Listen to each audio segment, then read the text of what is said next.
welcome to The Upshot, a podcast for dads who try. For dads who are thinking about their legacy and don't want to miss out on all that fatherhood has to offer. I'm Kyle. I'll be joined by my good friend Shane, and we're excited to jump into today's conversation. This is a fun episode for us because it's our first time to have a guest on The Upshot with us, Shane. Yeah, I'm super excited about our guest. Yeah. You want to introduce him? So it's honored. First time, Barry. So we have our friend Barry Cox joining us today. And Barry is a friend of ours and also a dad, entrepreneur.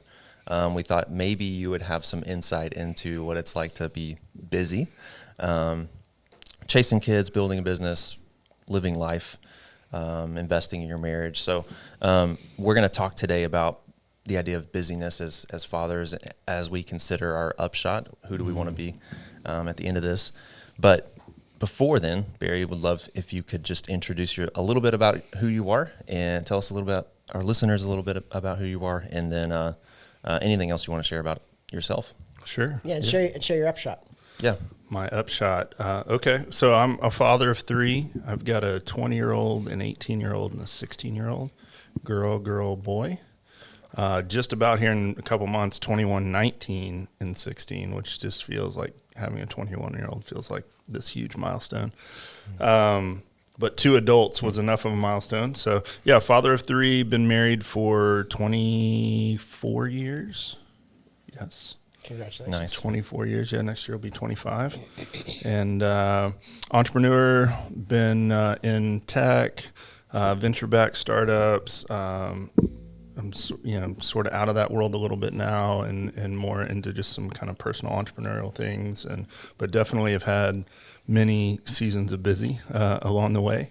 My upshot, that my kids would know Jesus, that they would be productive adults, whatever they want to do, they'd be, good humans in society, productive adults, and that ultimately they want to have a relationship with me when they're adults, and that they want to come around, they want to hang out, they want to, be a part of our life, and we definitely, want to continue to be a part of their life. So, I like it.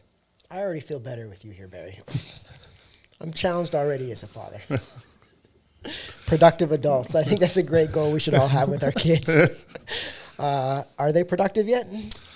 They've been real productive this summer for sure. They're both my older two. Actually, all of them are working this summer. But my oldest is in a graduate college a year early, and so she's taking a ton of work. She did, I think, 9 hours in the first summer session, and like work nannying 4 days a week. So yeah, they're definitely feel like productive. And my middle daughter is been working at Starbucks this summer, and so yeah, it's been good. My son's working in one of my businesses. Very cool. I love it. As several of your sons do. Yes, half my family's employed by Barry Cox.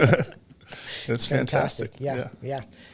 So one thing that we always do at the beginning is we talk about a dad moment from this past month, or we tell a story related to the theme of today's podcast. And you kind of mentioned it, that we're talking about busyness, because I think we all wrestle with busyness. So Kyle, do you have a dad moment? I do. Yeah. It's not related to busyness, nor is it really a failure, but this is, I think, more of a win. So I would love to share with wins. You guys. Yeah. I was trying to figure out how to really tell this story. So I may botch it because I've overthought it. But this weekend, Jess was out of town on Saturday, so I had both the girls by myself. And we met up with a buddy of ours and one of his kids at one of the parks. We did splash pad for a little bit. It was a bust. My kids were like, "This is lame." I don't know. They were like, "We're done. 10 minutes in, we're done. Where are the snacks?" Snacks are gone. Like, okay. So then it's right next to the playground, and I thought, prepared ahead. I didn't really tell the kids, but brought their scooters, and then we got Maggie a bike, like a big kid bike. Training wheels? No training wheels. Oh, wow. It came with training wheels. I refused to put them on. I'm like, no, you don't need them. Yeah. It was a couple of months ago we got it, and we've tried it like twice.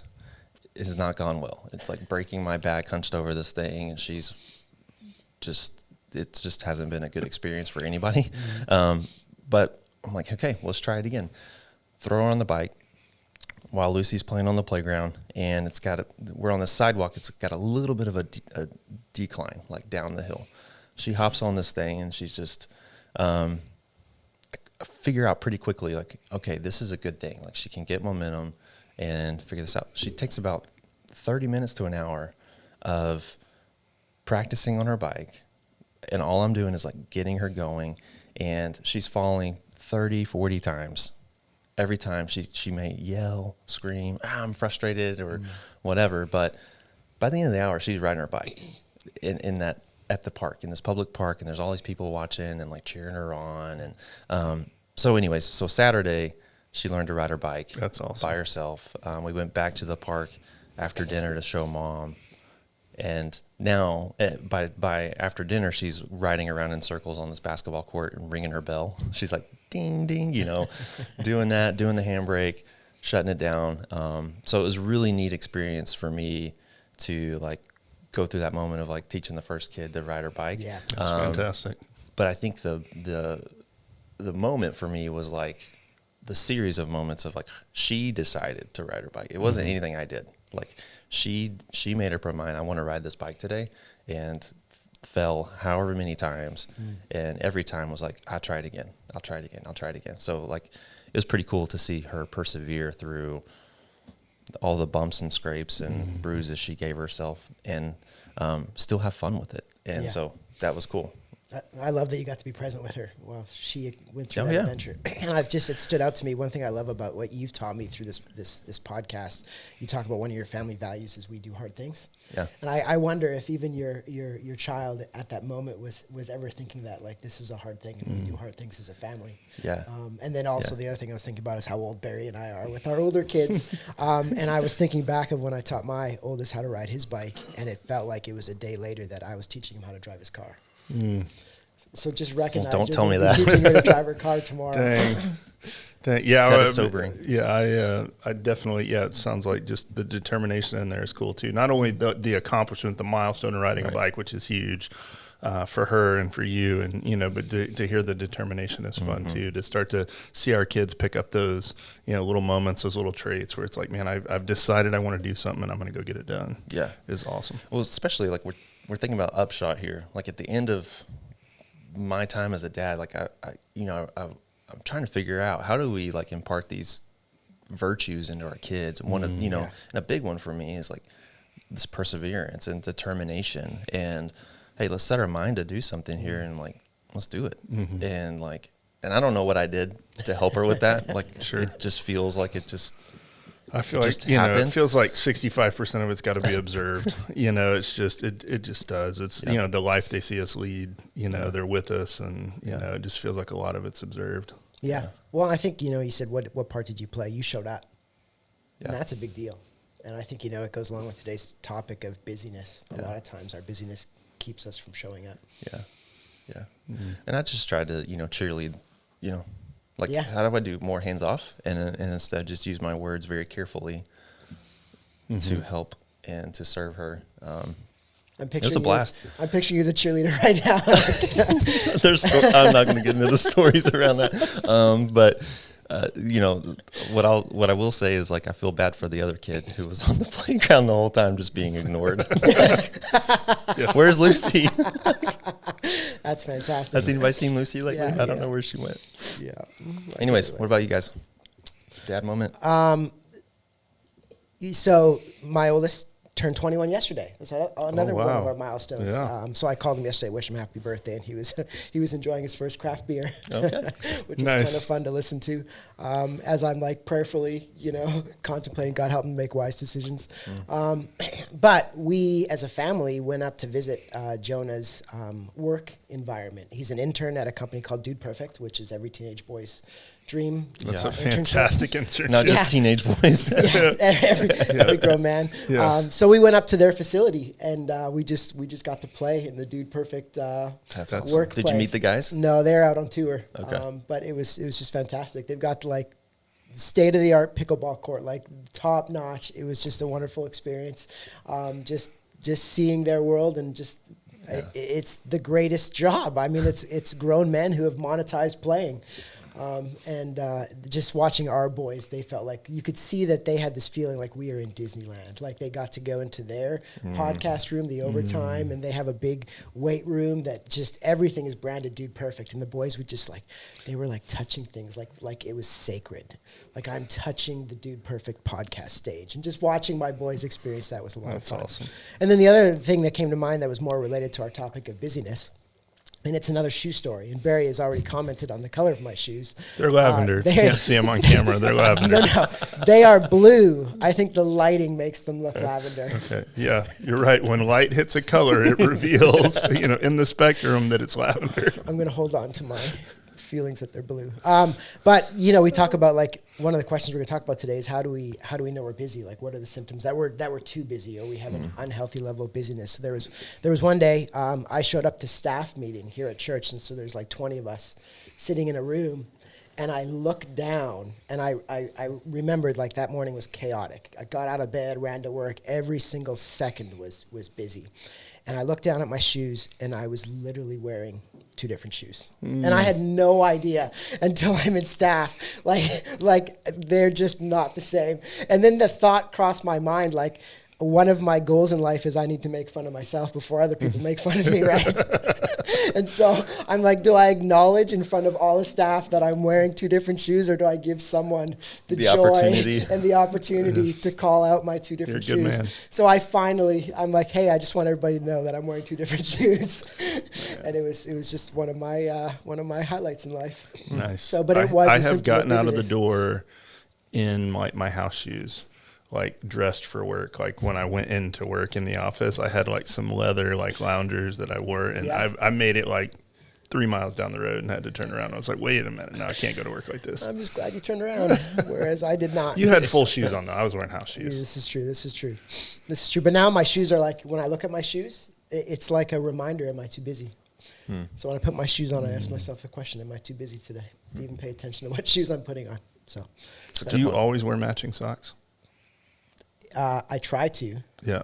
I've noticed something with my boys is they try not to wear matching socks. Yeah. My mom didn't care as long as, if they were both short or both long, she was good. And it was she pretty much rebelliously was no, I'm just not. And so it doesn't bother me as much as, mine, I also generally try to make mine match, but every once in a while I'm we'll throw it back to mom and, I'll grab 2 short socks. It'll be fine. Nobody will know. It's fascinating. Yeah. But I usually ask people, you always wear matching socks?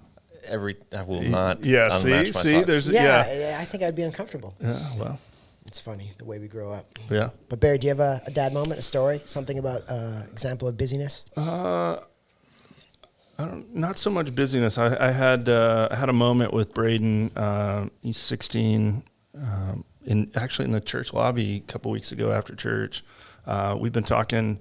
We've kind of planned to do a ruck event. Do a Go Ruck Basic in San Diego. Take him as a trip. Give him something to train for. And so we've been talking about it for a while. And I don't even remember what started the conversation. But his mom and I are standing in the lobby, and he walks up to us, and I made some comment about working out. I don't remember if he didn't have energy or he felt like he had a lot of energy. I don't even remember the context because I was busy, I'm sure. And I made a benign comment about working out in front of his mom, and probably with a tone of some kind that he interpreted. Anyway, moment goes by. We had a conversation about where we're going to lunch or whatever. And 2 minutes later, I'm standing on the other side of the lobby by myself, kind of waiting for the girls to wrap up so we can go to lunch. And he walks up to me. And this was just a credit of this is one of those moments I've built enough relationship with him, and he feels safe enough. He walked up to me and said, hey, I just want you to know that hurt my feelings and really demotivated me. He's like, I think you intended to motivate me by that comment, and I just want you to know I felt really demotivated in the moment. And it wasn't confrontational, and he wasn't angry and carrying emotion. It was I actually took it as a moment of we have enough relationship and enough depth in our relationship that he can come up and tell me that I heard him, and then he knows I'm going to, pause for a second and receive it from him. But that all I want is to motivate him. You know, he's in that teenage season of like hibernation, you know, and all I want to do is motivate him to, you know, do that stuff. He's like, hey, that just really didn't, you know, and so I was able to own it, apologize, you know. Anyway, so it was a good moment, but it was like, you know, you don't get a ton of at bats with, you know, your kids in those ways. Sure. And so I was grateful that he felt safe enough and, you know, comfortable enough with me to go, hey, that, you know, that didn't help me, and talk to me about it, which was awesome. And I think it's so powerful just knowing that the way you responded in that one moment has a ripple effect. For sure. On so many future moments with your son. For sure. Like he was either consciously or subconsciously asking the question, like all of our kids do all the time, can I trust my dad? Mm-hmm. Am I safe around my dad? Mm-hmm. How will he respond? Mm-hmm. And you showed him that you're there. Mm-hmm. Way to go. Well, you know. Great job, Barry. Yeah. And the fact that this all happened like in a public place. Yes. And there's like all these people around. His friends are probably loitering close by, and like sure, to handle it in a moment instead of letting that fester. Sure. Even till lunch or whatever. Like that's pretty great too, that he acted with a little bit of a sense of urgency too. Like for a teenager, that's to me a huge win as well. Yeah, it's you know, it's definitely different between boys and girls because you know, the girls would have been a little saltier with me. I have a feeling for a little bit longer, and he's like pretty logical and is, you know, not that, you know, both my daughters don't like relational disconnects. So they're pretty quick to, you know, go after it. But yeah, certainly in a public place, the boy is more likely to, you know, let's deal with it. That's pretty cool. Yeah, it was cool. I like it. Thanks for sharing, Barry. Yeah. Yeah. Well, so want to take a few moments to just talk through like what is it like for dads to experience busyness? So we do this all the time. We go through busy seasons. We're filming this right now today's July 31st. It's about to be August. Yeah. So for some people in the room, like that becomes a very busy time of year for a lot of guys listening to, like kids are starting school. Mm-hmm. All of the like the rhythms of life are about to change again here as summer wraps up. And so just thought, you know, could a conversation around busyness serve guys who are listening to this show today? So I want to just talk through like, let's just get into that. You know, so I don't know where you want to take this, but I've sort of shared a framework with you that I think is interesting or ironic, but for dads. Yeah. That, you know, when we talk about busyness, and I think it's super relevant and you know, I'll just, you know, throw it out to start the discussion. You know, it's ironic is probably the right word. It feels tragic when you're on the other side of it that you know, you can kind of the season that you are most active in your career and you are trying to, you know, get into a home, cover a mortgage, build personal wealth into retirement, you know, whatever the case is for you, when you're like most career focused, tends to overlap with raising, you know, young families. Yeah. And the irony that you know, these two, you know, really significant time drains on your life occur in an overlapping period of time for almost everybody is, you know, I actually think it's tragic, but you know, it's definitely ironic that this thing, you know, I want to be, and they feed off of each other. You know, I want to be a great provider and, you know, or I want to be a great dad. And part of that is like, I want to make sure that my kids have, and they don't want for anything and that they're safe or, you know, whatever the case. And so I pour into my career. And then as I pour into my career, I'm pulling time away from my kids, time away from my spouse. And so we get into this cycle where this is, you know, this spiral. And you know, it stinks that these two things overlap the way they do. And I think, you know, it's part of the equation for busyness we feel as dads is, you know, we can bebop through our 20s, single guys, no kids. You feel like you got margin, all your extra busyness is playing or working out or, you know, taking adventures. And then, you know, you start to settle down have responsibilities of, family and spouse and children, and you're like, I got to ratchet up my career. And, this time draw starts to, go like this. And then as you start to empty nest, you get to the other side of that bubble and you start to empty nest and you start slowing back down the other direction. It's like, well, I'm maybe there's a little push towards retirement or something, but, you've typically found a groove with career. You've, settled yourself into a lifestyle, and now your kids are leaving home and that busyness is going away. It's just interesting that bubble overlaps the way it does. Yeah. It didn't hit me I had a guy, and I don't have to tell the story, but I had a guy, sit me down a few years ago and, probably 10 years ago and just go, dude, pay attention to this, this little overlapping bubble here. The story he actually told me, he said, the day your kids are born, you have 100% control and influence over their life.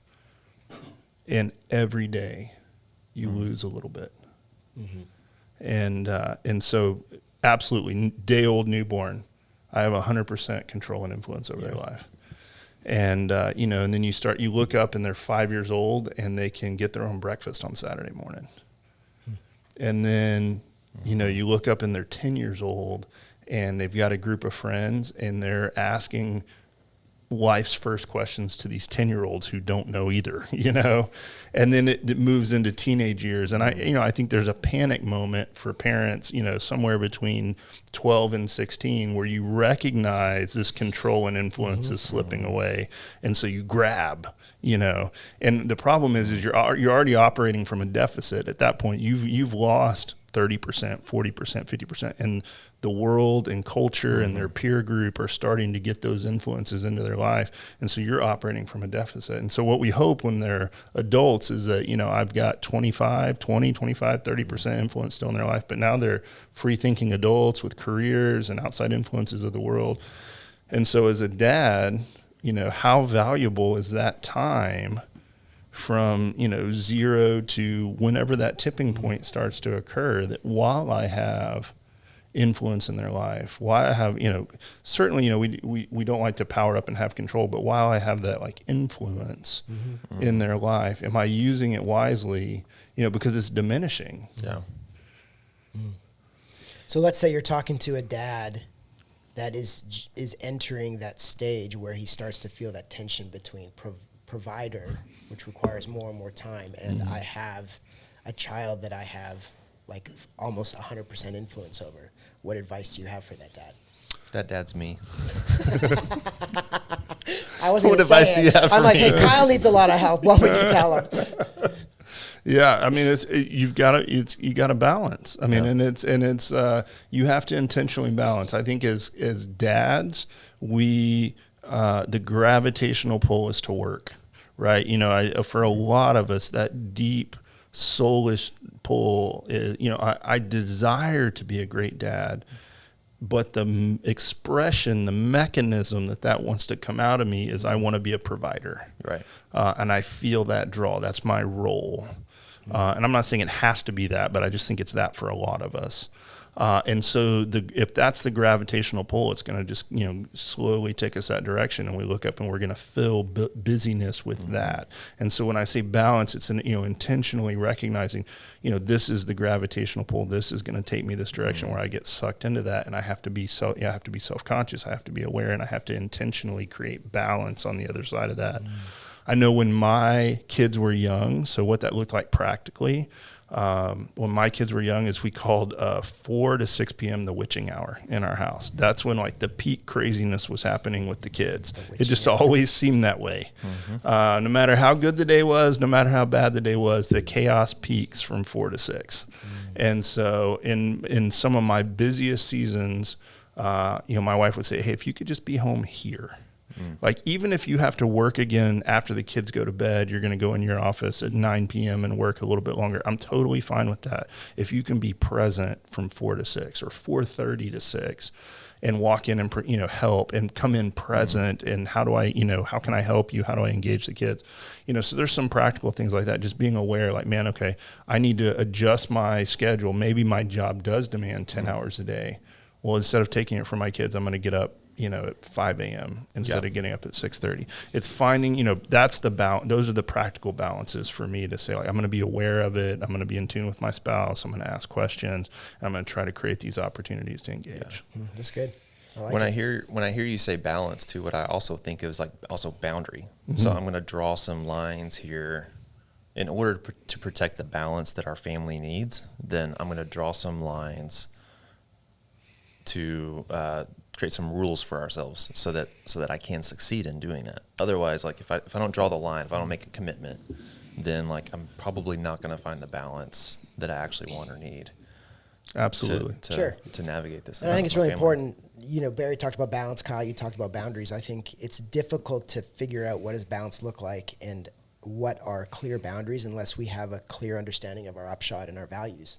I think it's really important for us to like recognize and keep those in front of us as we're trying to figure out how much time should I give into my career. What does it look like to set boundaries? If we have an unclear upshot or we haven't really defined our values, it's difficult to do those things. Yeah. And even listening to you talk about, like, I think we're all wired with this desire to provide, to be a provider. Sometimes I challenge myself to think about what is the definition of provider? Am I working to provide my children with all of the activities under the sun that will teach them to be busy the rest of their life? Or what is my desire? What does it look like for me to provide for my family in a healthy way? Maybe it's, am I providing space for them to inspire creativity? So I think it's important for us as men too to just even define what does it mean to be a provider. Yeah, and I think there are some fundamental building blocks that we would say, like, we want food on the table, their needs. We want a roof over their head, we want their basic needs met. I think especially with younger children, there's this degree of comfort that we want. You don't want Lucy sleeping on a piece of plywood, right. But I think that some of that shifts as they get older, right? Sure. We do want our kids to do hard things, to experience some difficulties, to develop resolve and grit and problem solving. And, I don't want to coddle them forever. And so I think it does, so there's these buckets of, like, there's some basic fundamental needs that we want, met. And then I think there are other building blocks that, depending on your family situation and what your upshot is, that you're going to pull from. I want them to have experiences. I want them to have opportunities. I want them to, be learners or readers, or, you can start to pull from some of these other ingredients that, fit your child's personality, to fit your family dynamic, where you're saying, I want to provide, X, Y, Z, my kids have had a love for travel. And so for providing opportunity for them to see other parts of the world, to see how, different cultures or history or, just other parts of the country that, they really appreciate. And so, that's a type of provision, but, that came later. And so I think, you're right. There are these, like, ingredients that we can pull from. Yeah.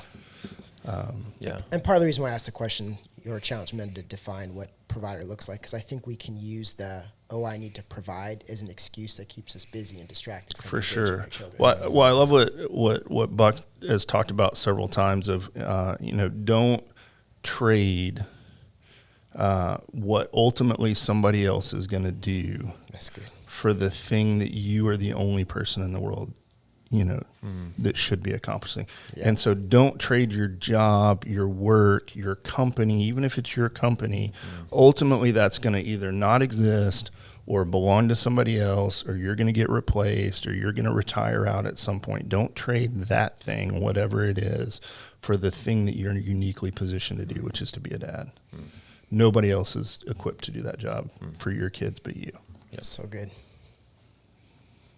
I think we could end on that, but I'm thinking through, like, what do we say to the guys who they're so in it right now? Like they're in the middle of a busy season that maybe they don't even know it, but they're just surviving, right? Like they're just in survival mode. They're feeling the weight of provision, or I am, I've got a plan to up my career, or I'm on a course here. I'm trying to accomplish X, Y, Z while, looking down. They've just got their head, they're grinding out. and they're not realizing, hey, what is this costing me at home or costing with my kids? What do we tell those guys? Maybe they are aware of it, but they just don't know how to, what to do next, or they don't know how to make some decisions to free them up. Like, basically, when we get stuck in that busy season, what do we do? It's interesting. I don't think there's a man listening that would say, gosh, I wish I had more things to do. Like, I think primarily every guy would say they're too busy, or they have a tension with how much stuff they are doing or how busy they are at their work or balancing life and work. I want to challenge men and challenge myself and challenge you guys just to take a moment to reflect on the question, why am I so busy? And not just like answering, well, I have to work 50 hours a week, and I've got 4 kids and they're all in activities. But I think it goes even deeper than that. I think a lot of times we, in the Western culture that we live in, busyness is a badge of honor. And busyness is where we find our identity. And so I think you've got to wrestle with some of those questions. Like, am I chasing busyness because it provides me with the self-worth that I so desire? Sure. I've got a gaping father wound, and I will tell you a lot of my drive is, am I good enough? Yeah. Am I good enough will make you busier than anything. Yeah. Am I worth it? Am I good enough? You can fill a lot. I can spend a lot of time trying to fill a lot of buckets, trying to, quench that in some way. Or I think another just question to ask, am I afraid of my children missing out on something?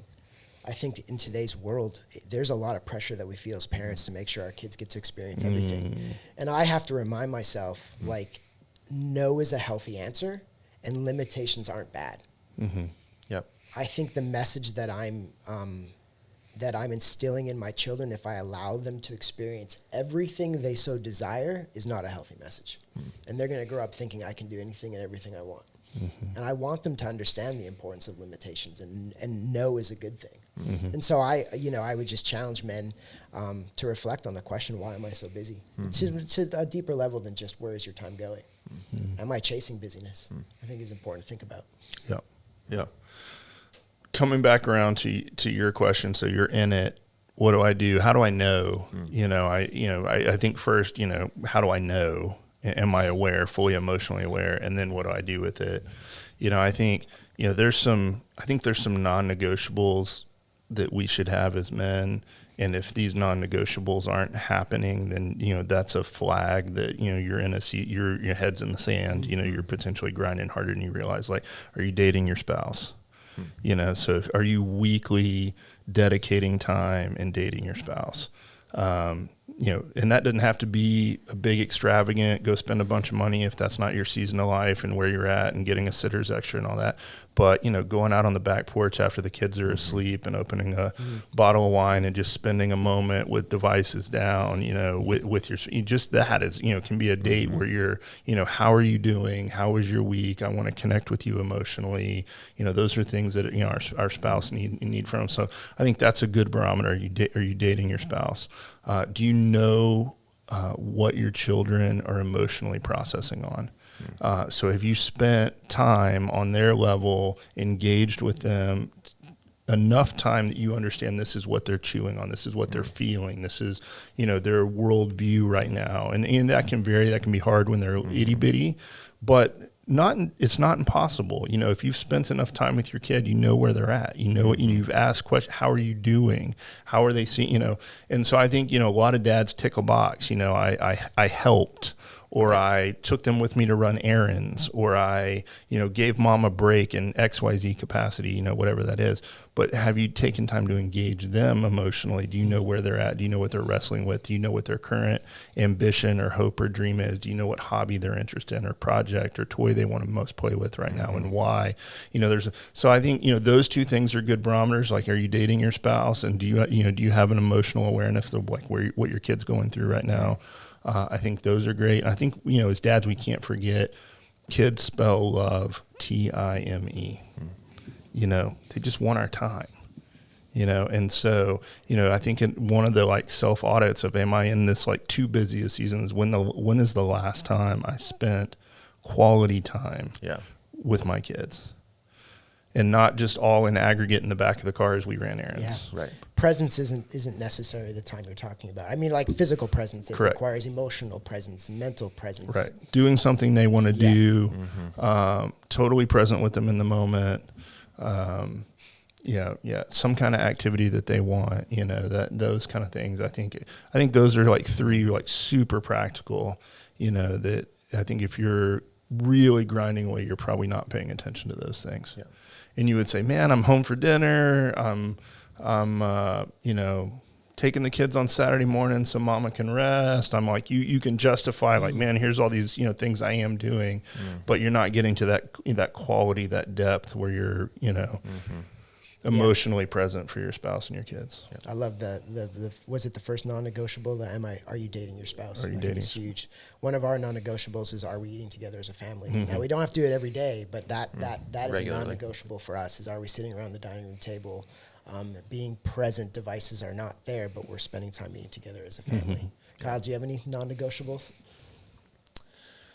No, actually, I'm thinking about like, I'm in a season right now. It's just so it's funny. This is interesting because I just quit my job a couple weeks ago, and it's so interesting because Friday I spent. Maggie gets up from her quiet time. It's like 3:30, so I'm not usually home at 3:30 in the afternoon, but I'm home today, and I don't know what Jess is. She may have been going to the grocery store, whatever. We'd been out of town, so she's out doing whatever, and we're just hanging out. And I don't have email on my phone right now because I don't have a job, and like I don't have anything. There's no social media, whatever. So we're just sitting on the couch, and we spend 2 hours, or probably an hour, and she's just bringing down. You talking about like what's her favorite toy right now? Like I know all of her favorite toys right now, and I didn't know that before, and now I do. And it's like I've not talked to her for an hour. Like I've not played with her. We'll wrestle. She loves to wrestle, and that annoys me. So I'm like,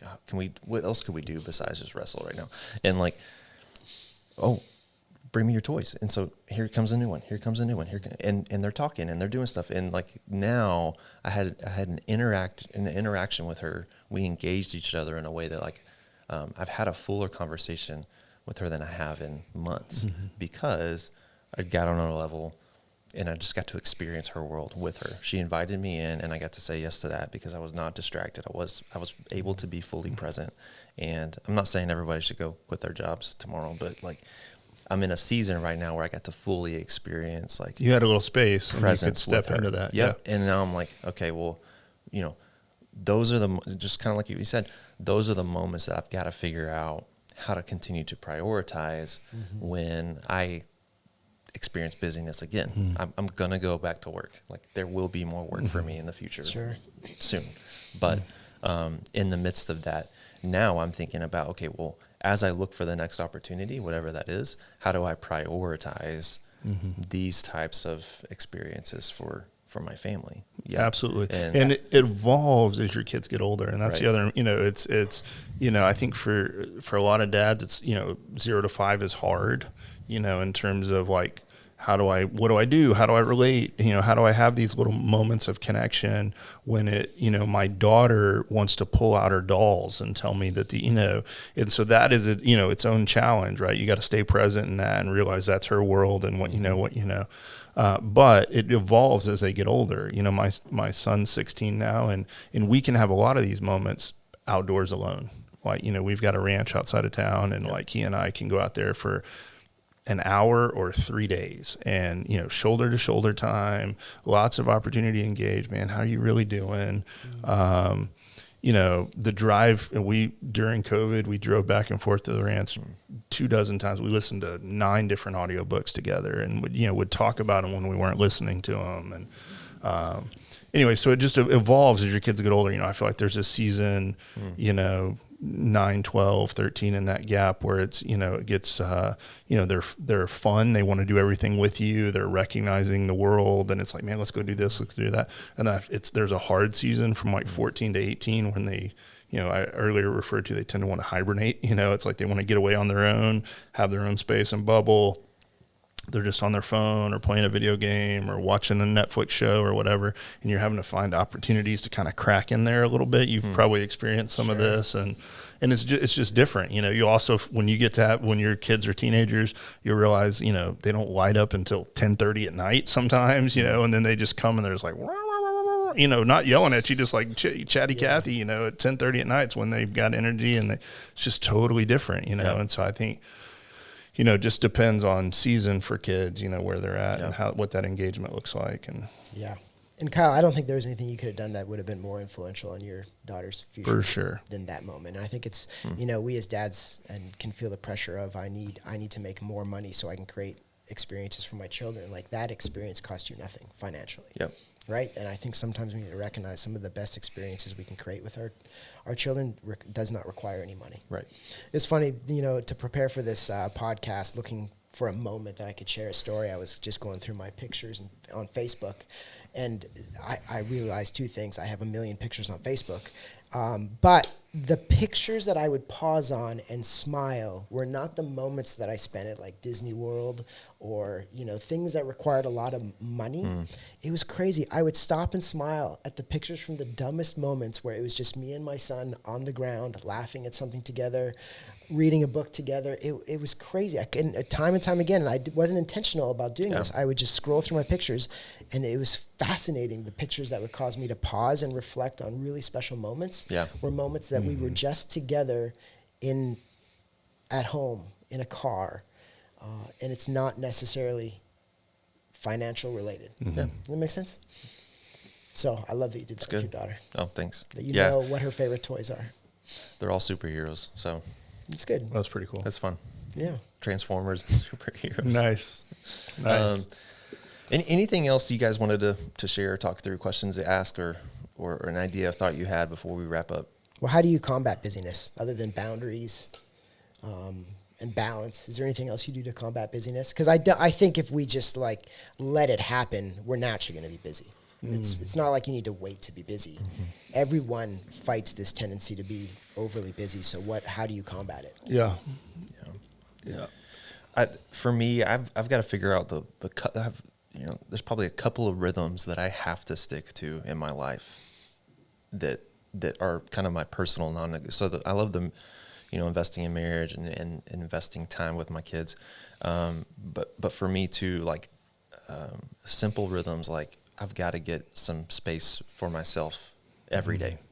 And that means, like, for me, that's like touching grass, feeling the sun, sweating. Like some combination of those things is absolutely necessary for me, for my own like health, which allows me to be, you know, like the days where I'm up a little earlier, got a little space to read, to pray, meditate, and I'm going to run or work out or something, moving my body. The days that I do that, doesn't matter how busy I am, I feel so much more focused, present, aware, in tune with myself and the relationships that matter the most.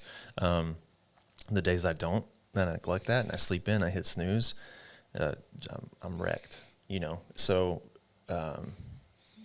regardless of how busy my schedule is, like if I can commit to myself those small little things every day of the week, it doesn't matter like if it's just a work day or not, like it's no days off, 7 days a week. If I can find that time for myself, 30 minutes, an hour, whatever, that's really helpful for me in the middle of a busy season. Like it. Yep. Barry? Yeah, I just following up on that, I think, you know, trying to stay in a posture of I want to give my family the best version of myself. And so, you know, personal health's a big part of that. If your mindset, health, you know, mental health, you know, emotional margin you've created for yourself through these practices is so important. So like, yeah, how do I give my family and, you know, I don't say that because I've always given my family the best version of myself. That's like a lot of failure in not giving my family the best version of myself. But that, you know, for me, that's what that translates to is like, hey, I've got to give my kids, my wife, the best version of me, which means I've got to do these things. You know, exercise, read, pray, you know, otherwise they're, you know, you just get on that, you know, on that flywheel all the time. Yeah, for sure. I think, you know, I was going to say I think you got to have priorities, and you got to like sit down and evaluate like, hey, what, overarching, I think if you got to look at it like corporate goal planning, like, hey, what's this like, here's this desired outcome that's way down the road.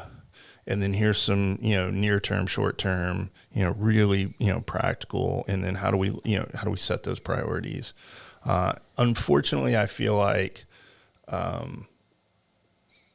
especially when you have young kids, but I think it generally applies to adults.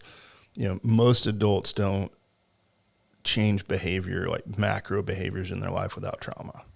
Some type of trauma will force you to, if you're way overweight and have a heart attack at 40 or 45, all of a sudden that's a trauma that forces significant life change in your life.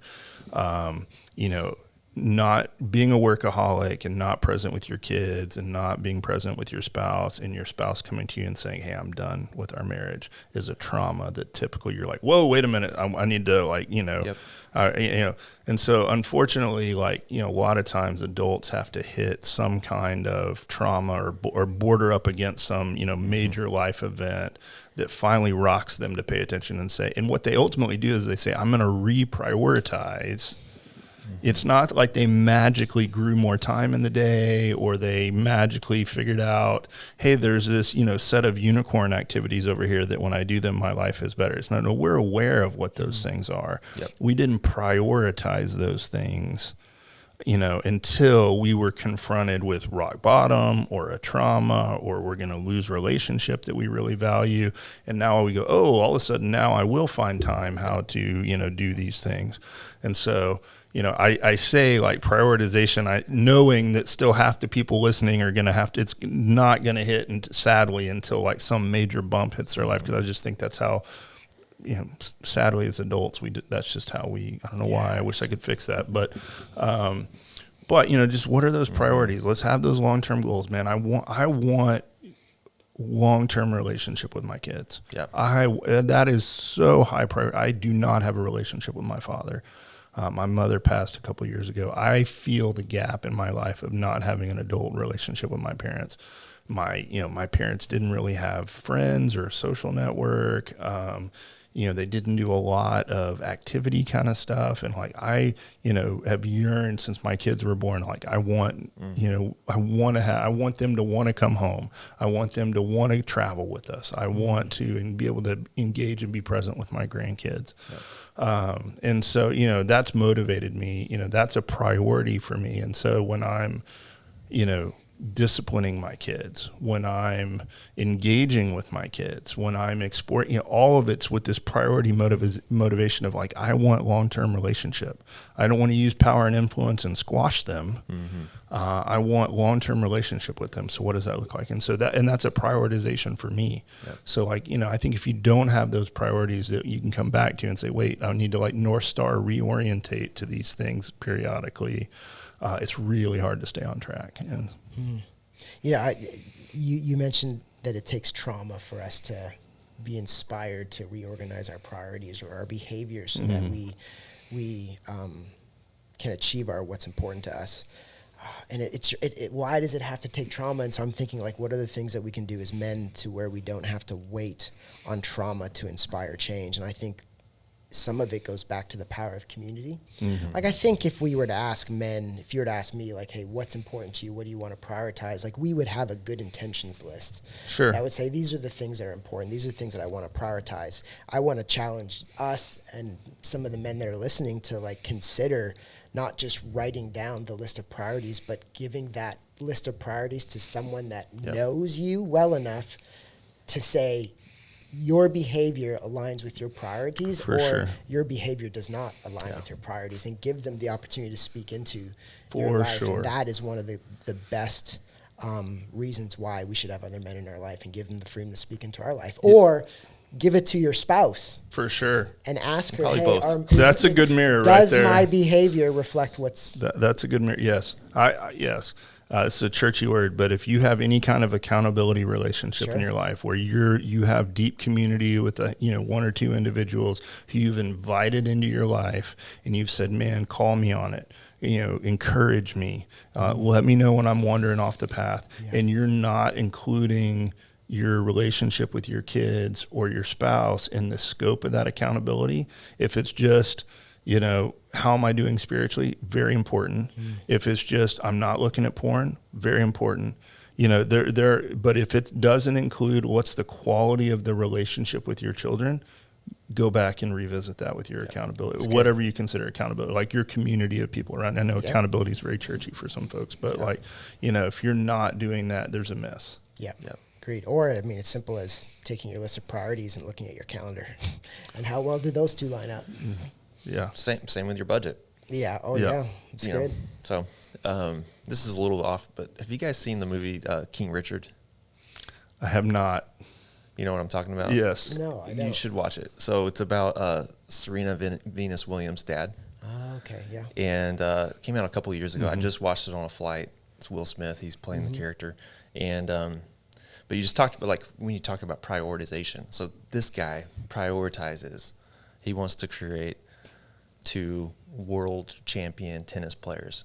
So then he goes to his wife, like, we got to have 2 more daughters. He's already got 3. But we're going to go start over 2 more daughters. And he's written out a plan for their entire life so that they can become world champions. And we know the end of that story. Yeah. Sure. So you guys should watch the movie. And there's all kinds of good and bads about that whole storyline. And this guy, he's an interesting dude, but and it's all through Hollywood, so who knows what's real or not. But the reality, what it's left me thinking, he has this saying that he hangs on a poster anytime they're at the tennis courts, and it's like, if you fail to plan, your plan will fail. And he ingrains that in his kids even when they're 5 years old, just learning how to pick up a tennis racket. But it just made me think about, that's fresh on my mind, but it made me think about if we're checking our priorities all the time, if we're checking our intentions, if we're interacting with our spouse or a very close friend that we've got, guy sitting on the other side of me, to check in on where are you at? And what is your plan? I don't have a plan. That's a problem. I got to make a plan. If I do care about this upshot that I've got for my life, this idea of who do I want Kyle to be on the other side of my adult children, or on the other side of my marriage 20, 30 years from now, I need a plan for that. And this is all really good, recommendations and ways for me to help construct that and then stay on it, or change it, modify it, rewrite it as necessary. So, I would, just kind of wrapping up a few thoughts. I would definitely, part of I think the dad cycle is this, maybe you've got, however old your kids are, you haven't done this well, you've got guilt, shame, dang, okay, I got to course correct, or whatever the case may be, and certainly been there, many times. I think it's a good reminder, God's got a plan for your kid's life.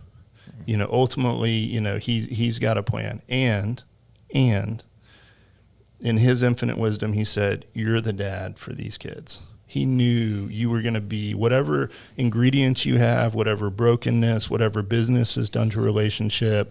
God knew this is going to be the right ingredients for this dad and this mom for these kids. And, I deeply believe that. And so I think as your kids get older and you're wrestling with time, and then ultimately your kids start to get busy and you have all these pulls in different directions, recognizing that God's got a plan for their life. I think, as you give up a little bit of influence and control every day, you start to realize, man, I don't have it, because ultimately, they have an independent path. You got to let go of some things. And so I just think it's encouraging to give yourself some grace and recognize, even if it's I haven't had this textbook path to get here, or maybe you have experienced a trauma and you're ready to course correct, or whatever the case may be, that God's got a plan for your life, and you are the father that, God gave them, and he's going to use your weaknesses, your gifts, your talent to shape them and shape the life that, in the plan he has for their life. And I just think, good, Barry.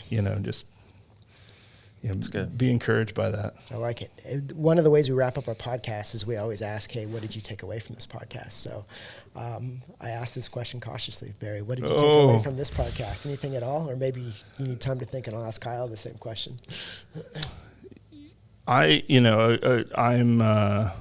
It's funny. I have lived some extreme seasons of busyness as an entrepreneur, and with kids, and I am in currently one of the busiest seasons of my life, and I've kind of dismissed it several times because I have adult kids who are away at college, and so takeaway from this is like some of these things, I don't say these things as like I have it all figured out. A lot of these are like battle scars, but part of my takeaway is like these are good principles even when my kids are 18 and 20, and I'm actually now having the thought of like losing them is dramatic, but them leaving the nest, going back to these principles. Like both my daughters are home right now, so these principal relationships are prioritizing time, and do I know emotionally what they're thinking and what they're working on, like, so encouraging me to come back around and go, no, they're still like this is still relevant to where they're at in the season we're in. I like it. That's good. Kyle, any takeaways? Yeah, two. One is like I want to further, like I told you I'm in a season right now. I'm trying to figure out what's next, but in that, as I identify what's next, I want to make sure that I am prioritizing. Like I want to identify how am I going to measure my prioritization in my marriage and with my kids. So like, what am I looking for? And I can't just say marriage and kids. Like it needs to look like this, and let's try that. So I want to identify, like write those things down, give them to my buddy. Hey, let's try this for 6 months and see. So that's a fun, I think, productive takeaway I'm going to take. The other one is I'm going to try to wear 2 unmatching socks tomorrow. Oh, nice. Just see what that feels like. Nice. I like it. I'll let you know how it goes. Got to send me a picture. I want to see it. Okay. I had 2 things. One is be careful buying shoes online. They may not be the color that you thought they were going to be. Thank you for that, Barry. I'm glad you're here. And then number 2, just chewing on the last thing you kind of mentioned, talking about how God chose me to be the father of my children. And sometimes when you have multiple kids, I look at it as like I am the father to these group of children, but it's different when I think about it on a child-by-child basis. Like God chose me to be the father of Nathan. And what does Nathan need as a father is different than me just saying God chose me to be the father of this group of this herd of children. And I'm feeling challenged to go beyond checking the boxes of things that say like, hey, when was the last time I told Nathan I loved him, or I'm proud of him, or how are you feeling? But actually take the time to sit with him and really discover what makes Nathan Nathan. And God has given me that opportunity, that responsibility. So you've challenged me to just think about that a little bit. So thank you. Great. Awesome. Hey, Barry, Shane, thanks for joining today. I think that there's some guys who are listening that I'm hoping that this is a really helpful conversation for them as they think about their Upshot and who they're becoming and navigating any of the busy seasons that they're going through. Yeah. Thanks, guys. Thank you, and thanks for tuning in. We enjoyed you guys just being here with us. Dads, thanks for tuning in to today's episode of The Upshot. Wherever you are, Kyle and I hope you got something out of it. Know that you're not alone in this journey called fatherhood, and we want to encourage you to hit that like button, subscribe button, or whatever button is in front of you with the technology you're using. Have a great week, and we'll see you next time on The Upshot.